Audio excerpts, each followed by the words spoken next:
Selamat pagi buat kita semua. Kita mengucap syukur kepada Tuhan Yesus Bapa kita karena pagi ini kita bangun dalam keadaan baik dan sehat. Kita menghirup udara yang segar. Pagi ini kita akan baca firman Tuhan lagi. Aku ingatkan kepada kalian, buka Alkitab kalian. Kita sama-sama belajar, kita sama-sama membaca firman Tuhan. Di video yang lalu aku lupa untuk berdoa pembukaan, aku rasa. Jadi sebaiknya aku berdoa dari awal, jadi nggak lupa ya. Kita berdoa. Bapa di surga, terima kasih Bapa untuk pagi ini. Engkau bangunkan kami dalam keadaan baik dan sehat. Kami menghirup udara yang segar Bapa, terima kasih untuk itu. Kami akan membaca firman-Mu Bapa. Ajari kami Bapa, taruhlah apa yang ingin Engkau taruh dalam hati kami masing-masing. Dan biarlah apa yang Engkau inginkan kami lakukan dan menjadi kemuliaan bagi nama-Mu saja. Terpuji nama-Mu Bapa, hapuskan segala dosa dan pelanggaran kami. Kami berdoa di dalam nama Tuhan Yesus, Juru Selamat dan Tuhan kami yang hidup. Amin. Di video yang lalu berbicara perumpamaan tentang pukat. Jadi pukat itu aku udah jelaskan, pukat itu net kalau bahasa Inggris, atau jala. Itu jala kecil. Tapi kalau yang untuk orang-orang yang skala besar nangkap ikan di tengah laut gitu, yang mau ambil banyak gitu, nah dia menggunakan pukat yang gede atau jala yang besar. Setelah si pukat itu nanti ditaruh di tengah laut itu ya, mereka akan tarik seperti kayak disisir gitu. Kemudian setelah kelihatan ikan-ikannya sudah masuk ya banyak, kemudian mereka menarik sampai ke darat dan di sanalah si nelayan duduk di darat itu. Kemudian mereka memisahkan si ikan-ikannya. Jadi ikan yang baik dia taruh di kontainer atau di pasu, kemudian ikan yang tidak baik mereka buang. Ikan yang baik itu ya banyak, ada yang ikan kecil, terlalu gemuk, terlalu kurus, sudah mati, atau mungkin sudah remah-remahnya dan sebagainya ya. Jadi mereka pisahkan. Jadi arti dari perumpamaan pukat itu pada akhir zaman atau pada saat kiamat atau pada kesudahan, malaikat Tuhan akan memisahkan ya, ikan itu dilambangkan manusia. Malaikat akan memisahkan orang benar dan orang yang tidak benar. Atau kalau di bahasa Inggris bahkan dibilang evil ya. Jadi the righteous and the evil separate ya, dia memisahkan. Jadi si orang tak benar ini sudah masuk namanya evil, ibaratnya udah jadi setan itu sendiri ya. Makanya kalau nggak mau jadi setan berarti harus tinggal di dalam Tuhan Yesus bersama dia. Jadi kalau misalnya kita sudah tahu itu, kita jangan di luar. Meskipun kita katakan kita Kristen, tetapi kalau perlakuan kita tidak mencerminkan orang Kristen, itu kita harus perbaiki. Kita harus bertobat. Kita harus datang minta ampun sama Tuhan supaya Tuhan berkenan kepada kita. Kita akan lanjutkan firman Tuhan tentang Yesus memberi makan 5.000 orang. Ayatnya ya aku kasih tahu, Matius 14 ayat 13 sampai 21. Kemudian Markus 6 ayat 30 sampai 44. Kemudian Lukas 9 ayat 10 sampai 17. Kemudian Yohanes 6 ayat 1 sampai 15. Jadi ini ada 4 kitab ya. Matius, Markus, Lukas, Yohanes. Jadi ada 4 kitab. Kalian bisa baca ya masing-masing karena aku tadi sudah baca. Jadi aku baca ya yang di Yohanes. Yohanes 6 ayat 1 sampai 15. Judulnya Yesus memberi makan 5.000 orang. Yesus memberi makan 5.000 orang. Sesudah itu Yesus berangkat ke seberang danau Galilea, yaitu danau Tiberias.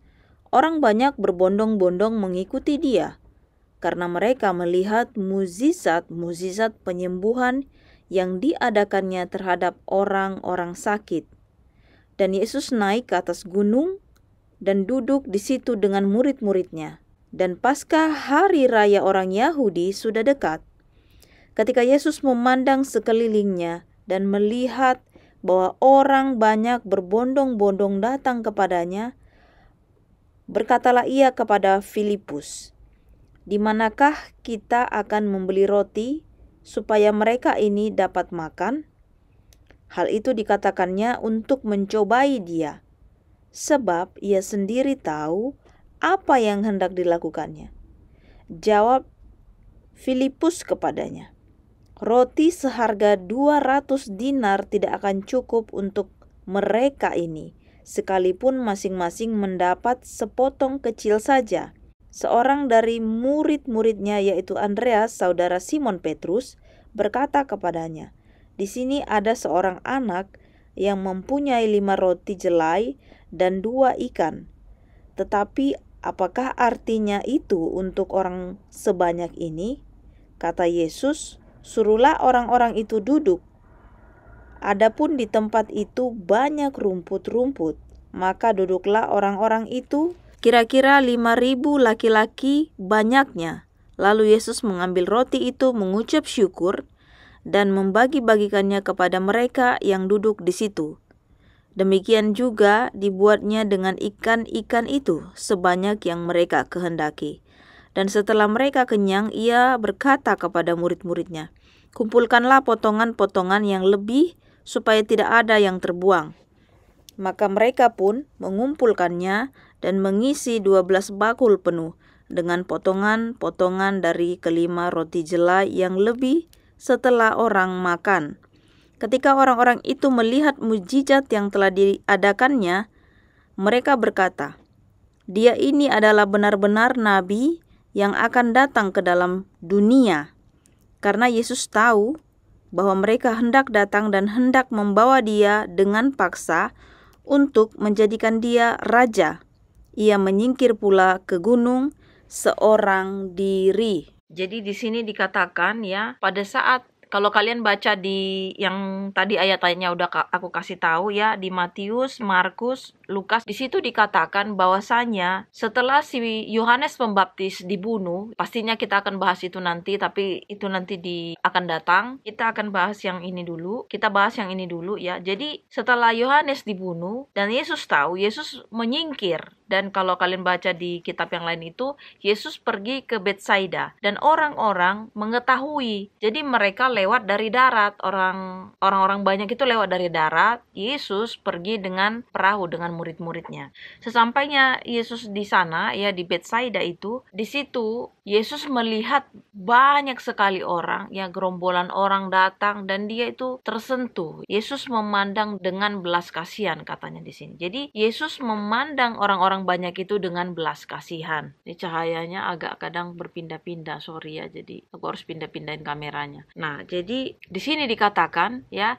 setelah orang-orang itu dilihat Tuhan Yesus, tergeraklah hatinya. Jadi disembuhkannya lah. Kalau di kitab lain juga, orang-orang yang ada di situ mengikuti Tuhan Yesus bukan tanpa sebab. Mereka datang ke situ karena udah tahu bahwasanya Yesus itu bisa menyembuhkan orang sakit. Yesus itu mengajar. Yesus itu ibaratnya gini lah, kalau ada orang yang bisa sesuatu yang kita juga butuhkan, pasti kita kejar kan. Begitulah orang-orang itu pada saat di situ mengejar Tuhan Yesus kemanapun dia pergi, karena mereka ingin mendapatkan juga kesembuhan, pengajaran. Nah, di sini kita belajar dari orang-orang itu. Orang-orang banyak itu bukan orang-orang ahli-ahli Taurat, bukan orang-orang Farisi. Ya, kalau kita sudah tahu orang-orang Farisi atau ahli-ahli Taurat udah dibilang ahli, itu pokoknya segelomboran orang-orang pintar pada saat itu. Tetapi pada saat Yesus membuat mukjizat, mereka nggak tergerak. Makanya sudah aku bilang ya di video yang lalu juga, mereka itu adalah setan itu sendiri. Sementara pada saat itu orang-orang banyak itu nggak ada dibilang ahli-ahli Taurat, nggak ada dibilang orang Farisi. Jadi itu adalah orang biasa, sama seperti kita.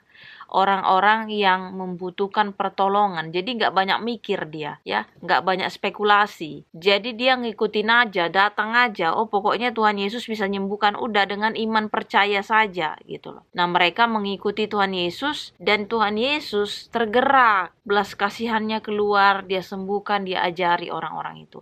Pada saat itu katanya di ayat itu ya, di kitab itu dikatakan kalau pada saat itu hari raya Paskah itu akan datang katanya.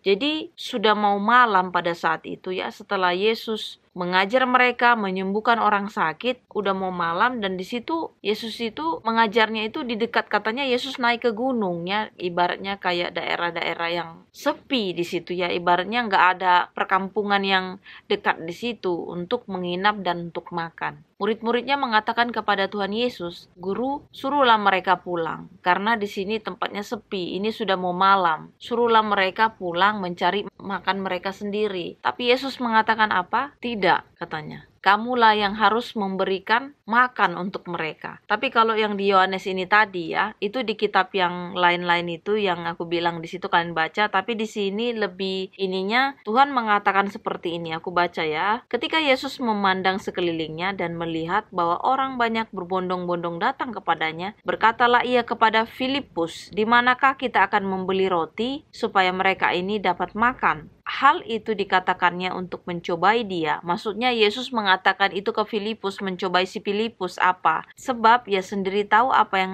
hendak dilakukannya. Karena Tuhan Yesus sendiri udah tahu bagaimana cara nanti ngasih makan itu. Cuma dia mencobai si Filipus ya. Kemudian Filipus menjawab ya, "Roti seharga 200 dinar tidak akan cukup untuk mereka ini sekalipun masing-masing mendapat sepotong kecil saja." Jadi si Filipus jawab, kalau kita pun beli harga 200 dinar, nggak akan cukup dengan orang sebanyak ini. Ingat di sini aku bilang Filipus, dia menjawab dengan caranya manusia. Jadi dia bilang bagaimana mungkin kita mau beli roti aja seharga 2 dinar, nggak akan cukup dengan orang sebanyak ini. Walaupun kita kasih sedikit-sedikit, dia cara manusia. Ini lagi kembali aku ingatkan. Kemudian seorang dari muridnya yaitu Andreas, ya saudara Simon, ya si Andreas datang. Dan dia bilang, di sini ada seorang anak yang mempunyai 5 roti dan 2 ikan. Jadi si Andreas datang, dia bilang di sini ada orang atau ada anak kecil yang mempunyai 5 roti dan 2 ekor ikan. Kemudian Yesus bilang, bawalah kemari, katanya. Kemudian Yesus mengatakan kepada murid-muridnya untuk membagi orang-orang itu, ibaratnya duduk, karena itu kan katanya daerah yang berumput ya. Jadi duduklah masing-masing kelompok, ada yang 50 orang, ada yang 100 orang, mereka duduk di sana. Kemudian Yesus mengucap syukur, dia angkat roti itu ya dan ikan itu di tempatnya kayak di bakul gitu, dia angkat, dia seperti kayak menengadah ke atas seperti berdoa ya, meminta kuasa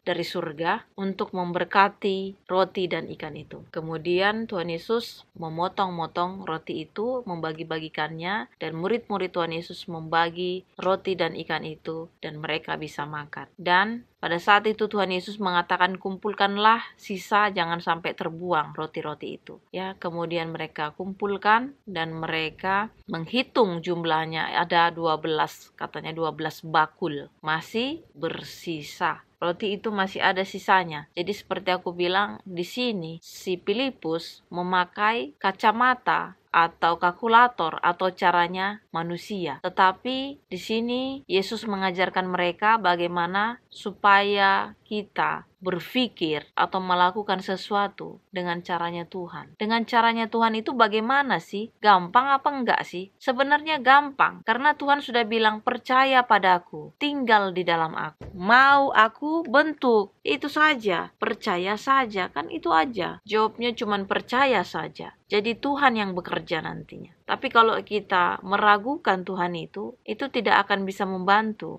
Jadi jawabannya percaya saja. Makanya pada saat itu orang-orang melihat dan mereka mengatakan, wah ini adalah nabi yang benar-benar nabi diturunkan kepada kita. Jadi mereka bersepakat, yang 5.000 orang itu mengatakan kepada mereka masing-masing mau mengangkat Yesus sebagai raja, di situ dikatakan. Jadi orang yang ada di situ itu jumlahnya sekitar 5.000 orang dan itu hanya laki-laki katanya, belum termasuk istri dan anak-anaknya. Jadi berarti lebih dari 5.000 orang dikasih makan sama Tuhan Yesus. Setelah di situ orang-orang mau mengangkat Yesus, mau menjadi raja atas mereka, tetapi Tuhan Yesus sudah mengetahui hal itu, makanya Tuhan Yesus menyingkir dari situ. Di sini kita banyak belajar ya, bagaimana Tuhan Yesus berkali-kali mengajarkan kita bahwasanya jangan samakan aku dengan manusia, jangan samakan aku seperti pemikiran manusia, karena aku adalah Tuhan itu sendiri, kata Tuhan ya. Jadi berkali-kali Tuhan Yesus mengatakan supaya mengajarkan muridnya juga ya, di mana mereka jangan memakai cara manusia ya. Waktu Tuhan Yesus mengatakan bagaimana kita kasih makan orang ini, si Filipus dengan cara manusia mengatakan, kalau kita beli roti seharga 2 dinar saja pun gak akan cukup, katanya. Itu cara manusia, hitungan manusia. Makanya di sini kita harus merenungkan ini. Firman ini sangat baik sekali buat kita. Mungkin kita banyak mendengar ini selalu waktu cerita-cerita tentang Alkitab, tapi kalau kita renungkan secara dalam, bagaimana mungkinlah 2 ekor ikan dengan 5 ketul roti ya, memberikan makan lebih dari 5.000 orang. Itu kuasanya, kalau nggak kuasa benar-benar kuasa Tuhan, itu nggak akan bisa. Dan satu hal lagi, Tuhan itu memakai hal kecil ya. Makanya aku bilang, kalau dunia dia harus besar dulu baru dampaknya besar. Tapi Tuhan dia pakai yang kecil. Itulah bedanya kita dengan Tuhan. Tuhan menunjukkan kuasanya di situ. Makanya kan dibilang justru di dalam kelemahanmu lah kuasaku sempurna. Jadi kita di sini belajar dalam keadaan rapuh, dalam keadaan kekecewaan, dalam keadaan kita terhakimi, teraniaya, ya, menjadi korban, kita harus andalkan Tuhan. Baik atau buruk selalu andalkan Tuhan, karena justru di dalam keadaan buruk itu pekerjaan Tuhan itu sempurna, bahkan bisa menjadikan sesuatu yang tidak mungkin menjadi mungkin. Jadi kalau ada sesuatu hal yang memang benar-benar bagi kita ya, atau kalian di sana sedang mengalami problem, masalah atau apa, yakinkan di hatimu, yakinkan di dirimu, kuasa Tuhan itu bekerja sempurna pada saat itu. Kalau kamu masih bisa bekerja, kalau kamu masih bisa menghandle, itu artinya Tuhan gak perlu. Tapi kalau kita justru terpuruk, gak kita bisa apa-apa lagi, panggil Tuhan, cari Tuhan, berdoa sama Dia. Tuhan yang bekerja buat kita. Semoga firman ini menguatkan iman, percaya kita lebih dekat kepada Tuhan. Dan biarlah kita masing-masing menyadari akan kuasa Tuhan tidak sama dengan kuasa manusia. Kita berdoa. Bapa di surga, terima kasih untuk kasih setiamu Bapa kepada kami pada hari ini. Engkau menunjukkan Bapa bahwa Engkau adalah Tuhan yang benar-benar Tuhan, Raja di atas segala raja, Tabib di atas segala tabib. Dan Engkau adalah ajaib, Engkau adalah perkasa, Engkau juga penyayang. Bapa di surga, terima kasih untuk firman-Mu yang menguatkan iman percaya kami, bahwasanya percaya kepadaku, Engkau katakan itu berulang-ulang, supaya Engkau bisa menyelamatkan kami. Kiranya kami mendengar suara itu Bapa, kami melakukan apa yang Engkau kehendaki. Terpujilah nama-Mu ya Bapa, hapuskan segala dosa dan pelanggaran kami. Kami berdoa di dalam nama Tuhan Yesus, Juru Selamat dan Penebus kami. Amin. Terima kasih sudah mendengar firman Tuhan. Sampai jumpa. Oh ya, aku akan bikin satu lagi karena kemarin aku nggak sempat bikin ya, karena kemarin aku kursus dan aku bikin vlog juga. Jadi hari ini aku bikin 2 vlog. Jadi terima kasih sudah menonton vlog ini dan sampai jumpa di vlog yang selanjutnya ya. Aku akan buat lagi. Tuhan memberkati. Amin.